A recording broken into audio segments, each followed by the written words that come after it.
Against your core values? Naalala ko ang experience ko many years ago. Grabe ang temptation noon. May naging partner kami na gustong magbigay ng malaking business opportunity. Kaya lang, I would never want my loved ones to use those products.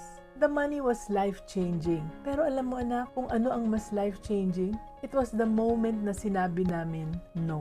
Have you ever experienced that? You hear yourself say, itong deal na to could be very profitable for my business. Pero may something na hindi tama. It goes against my core values. Ano kaya ang dapat kong gawin? So anak, ito ang lesson dyan ha. Ang core values natin, ang compass na gumagabay sa business natin. And they define who you are. Ano ang pinaglalaban mo at paano ka mag-operate. Kaya wag mong i-compromise ang values mo para lang sa short-term gains. Always revisit your core values regularly and make sure that they guide you sa pakikitungo mo sa customers, sa employees at sa partners mo. Remember, hindi lahat ng profitable ay tama para sa business mo. Alam mo kung ano ang nangyari after kong i-reject yung proposal ng partner na yon? I found better opportunities na aligned sa values ko. Mas meaningful, mas sustainable. So, be business-minded, Pinoy.